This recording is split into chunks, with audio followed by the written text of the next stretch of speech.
Sergeant James Doakes wasn't just a good cop. He was a predator built to hunt other predators. His instincts, his training, and his complete refusal to back down made him one of the most dangerous threats any criminal could ever face. And the Unabomber would be no exception. Today we're breaking down why Ted Kaczynski wouldn't stand a chance against Doakes. But first, let's take a quick look at who the Unabomber was in real life and why he was so hard for the real FBI to catch. Before we dive into how Doakes would have tackled this case, let's first get a better understanding of who Ted Kaczynski was and why he was such a nightmare for law enforcement. If you saw him on the street, Kaczynski wasn't the flashy, violent criminal you'd see all over the news back then. He came from a pretty normal family, but his life was anything but.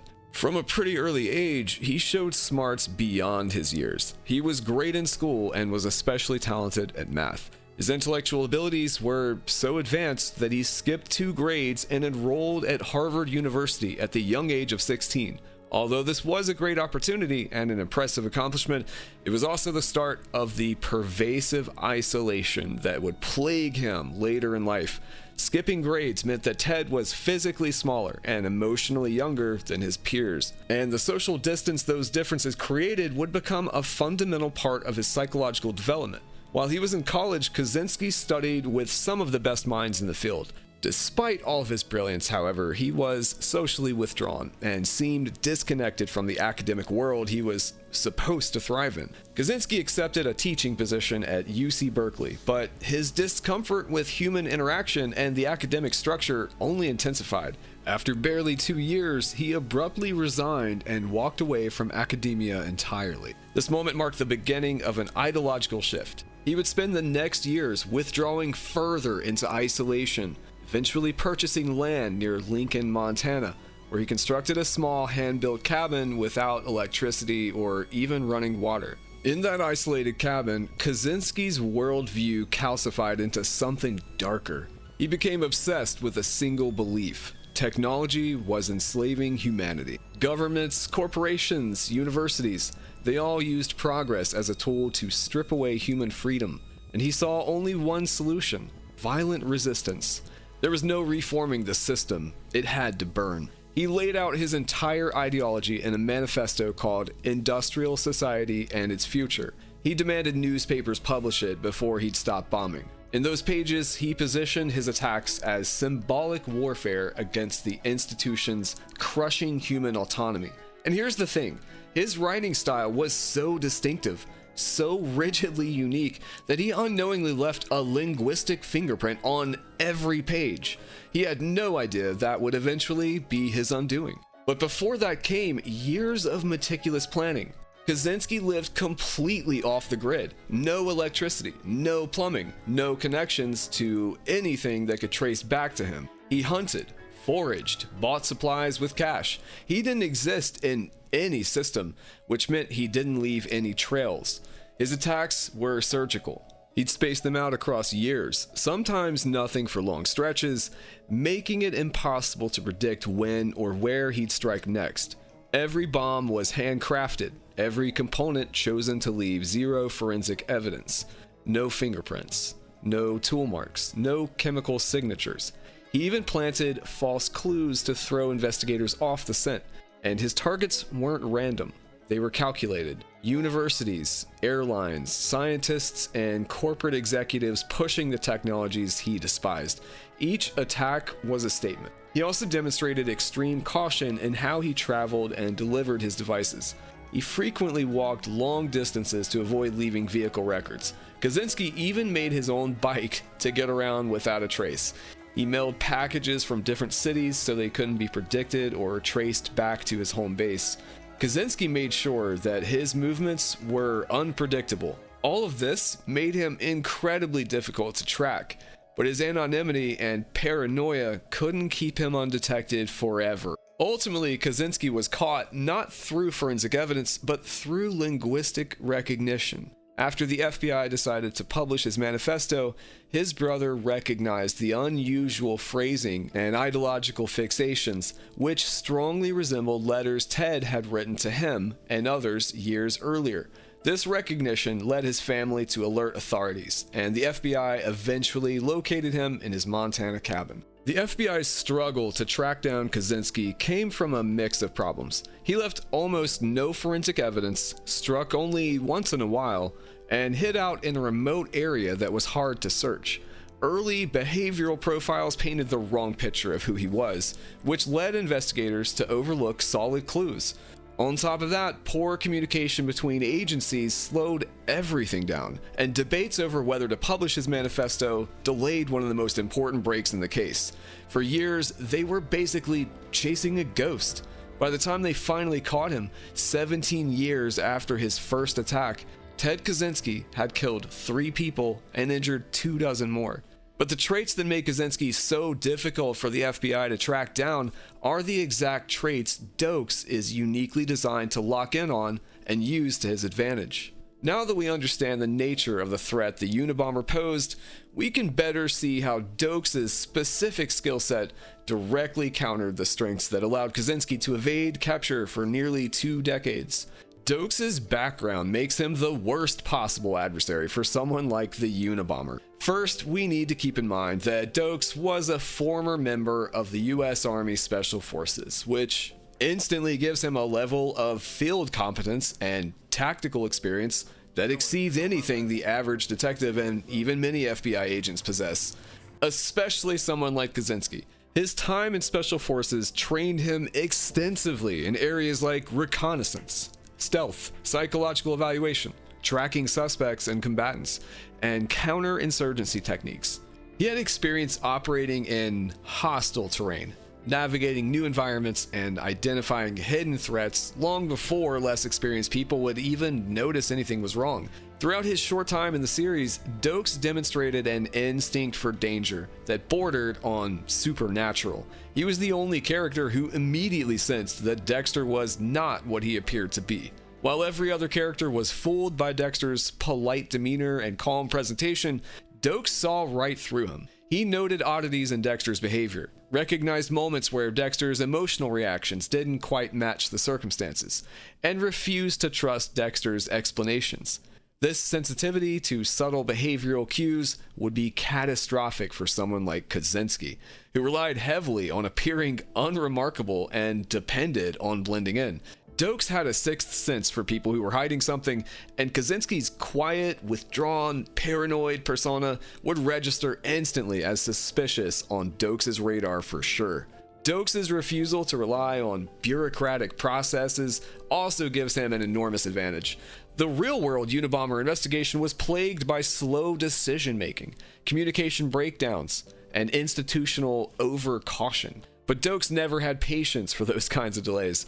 In the series, he repeatedly spoke out to his superiors when he believed they were moving too slowly, or in the wrong direction.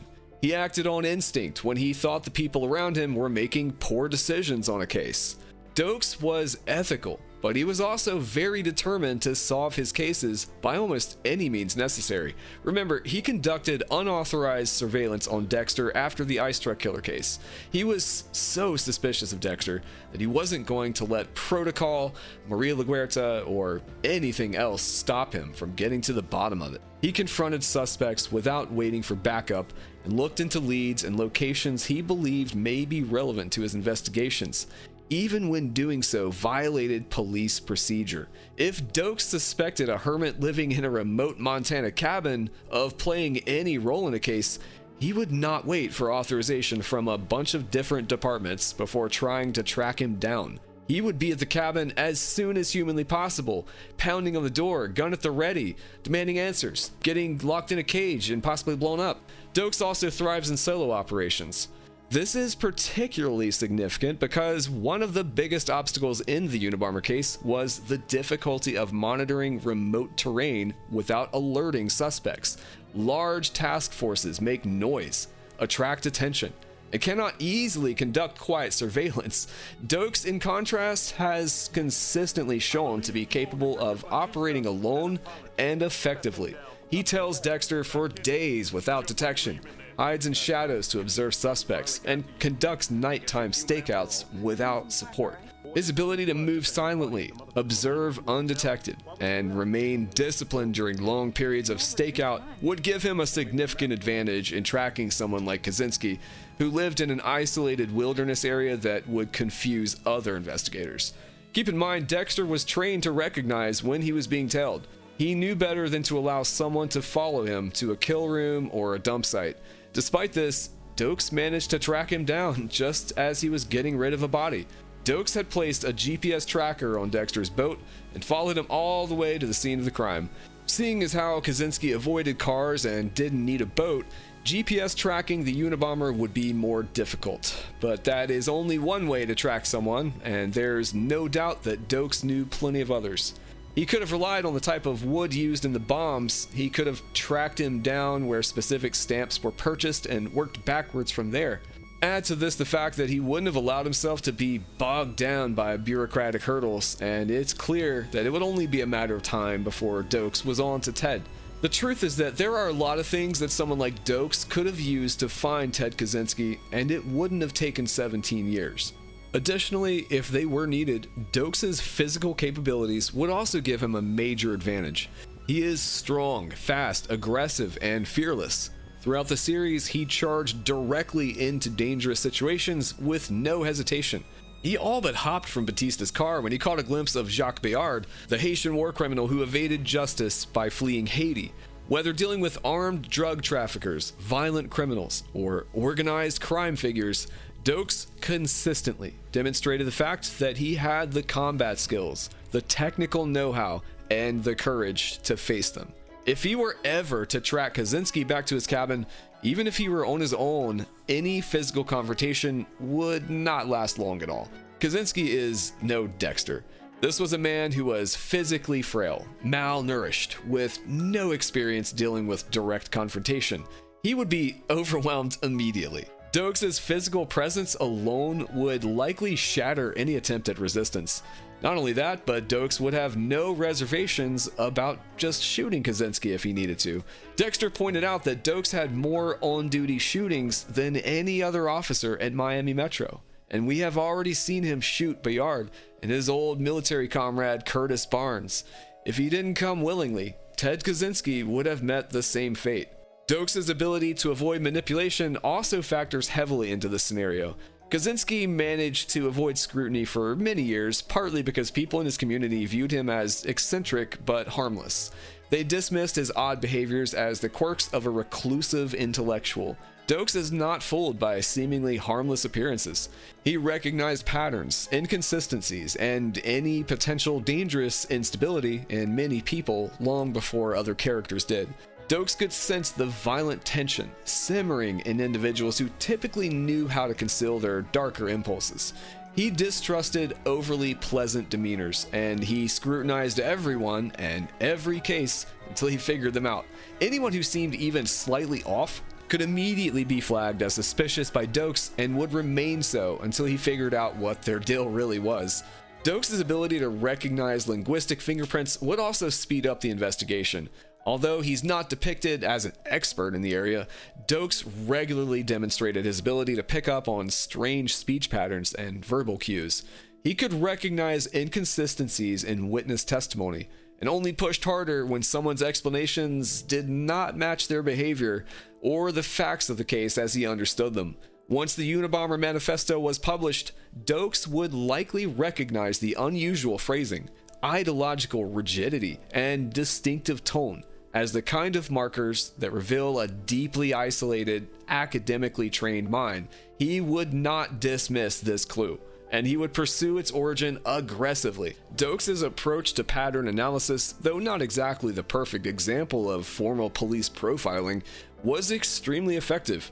He intuitively recognized connections between seemingly unrelated events and actions like no one else could. During the Bay Harbor Butcher case, he knew that Dexter was as good a suspect as anyone when even FBI agent Frank Lundy didn't seem to realize that. Whether or not he really did is totally up in the air at this point. In other cases, Doakes wasn't afraid to question the official explanations presented by other departments if he saw any contradictions in the evidence. When something didn't add up, he pushed harder than the other detectives around him. This unique knack for spotting odd things would let him see the patterns in Kaczynski's bombs, where his intense beliefs came from, and his travel habits way quicker than the actual FBI did. Doakes, who was a master at knowing when things were too perfect to be an accident, wouldn't miss Kaczynski using homemade wooden parts, weird triggers, and specific word choices in his writings. Remember that pivotal scene when Dexter says to Doakes in Season 2, Episode 4, "Never jump the fence if you're not willing to face what's on the other side." This is something Doakes recognized immediately, because it was the exact same phrase from the journal entry of one of the prostitute killers that Doakes just happened to be following at the time. Doakes said it himself. He didn't believe in coincidences. Another factor working in Doakes' favor is his worldview. Doakes approached investigative scenarios with the assumption that sometimes the most dangerous individuals could be the ones hiding in plain sight, blending in as best they could, but still giving off signs of their guilt. Where others saw a dead end, Doakes saw every possible avenue to getting to the truth. Even the most unlikely suspects were not safe from his scrutiny. Any slip-up or perceivable inconsistency, and Doakes would become determined to understand what exactly was going on. He expected hidden killers, hidden motives, and hidden truths, and relied on his gut to use those details to lead him to the perpetrators of the worst crimes imaginable. That level of confidence and trust in himself would make him far more suited to investigate someone like Kaczynski, even when there wasn't much forensic evidence to work with. Doakes' interrogation style would be another huge advantage. The real FBI interviews in Lincoln, Montana were cautious and polite, designed not to scare off potential witnesses. Doakes doesn't operate like that. His intensity is one of his sharpest weapons. He pushes, corners, and directly calls out anyone he thinks is holding back. He doesn't tolerate evasive answers or half-truths. He creates pressure until people crack. So any local who might have brushed off Kaczynski's strange behavior in real life would have a much harder time under Doakes' stare. Those little things they noticed but never mentioned, under his questioning, they'd spill out like blood spatter. And those small details would pile up fast, turning into real leads that could put Doakes on the path to that cabin in no time. It's also worth noting that Doakes is completely comfortable in remote and hostile environments. The Montana wilderness would not intimidate him. His Special Forces background suggests extensive experience moving through forests, mountains, and other unwelcoming terrain. Unlike many of his colleagues, Doakes could easily navigate difficult environments without much issue. The idea of hiking into the woods alone to investigate a lead would not be unusual for him. He'd actually probably kind of like it. It wouldn't hinder or deter him. It would be familiar territory for Doakes, and he would gladly take it on if he knew in his gut that the criminal he was hunting was somewhere within. Finally, Doakes' unwillingness to wait for an obvious or perfect clue would move the case forward far more efficiently than the actual investigation ever could. The FBI often waited for smoking gun evidence. Doakes did not operate that way. In the Bay Harbor Butcher investigation, Doakes built his case against Dexter using small fragments of evidence, methods that weren't exactly by the book, and his own instinct. He did not need overwhelming support from other people in the department to take action. Doakes' momentum was born from his own determination. In a case like the Unabomber, which contained numerous small but significant clues, Doakes would have followed those threads long before the FBI ever even committed to one of them. He would have no problem taking the heat for his investigative choices, whether they panned out or not. For all these reasons, someone as well-trained, self-assured, and dedicated as Doakes is a nightmare for a paranoid recluse like Ted Kaczynski. This was never a fair matchup. Doakes versus the Unabomber isn't even a contest. It would be a one-sided dismantling of a man who thrived on evading slow, bureaucratic systems, but it would crumble instantly under the pressure of someone like Doakes. His tricks and manipulation wouldn't work on Doakes, and once Doakes sniffed him out, it wouldn't be long before the Unabomber was in handcuffs. Doakes versus the Unabomber is a foregone conclusion, and the bottom line? Kaczynski is lucky he never had to face someone like James Doakes. Despite his disdain for modern things, Doakes would have had Ted shitting in a well-lit cell with working plumbing and electricity so fast his head would spin. How long do you think it would have taken Doakes to track down the Unabomber? Let us know in the comments below. What, you think I'm here to invite you to my nephew's bris? Hit the subscribe button. And if you like this breakdown, check out our video on Dexter versus real life serial killers.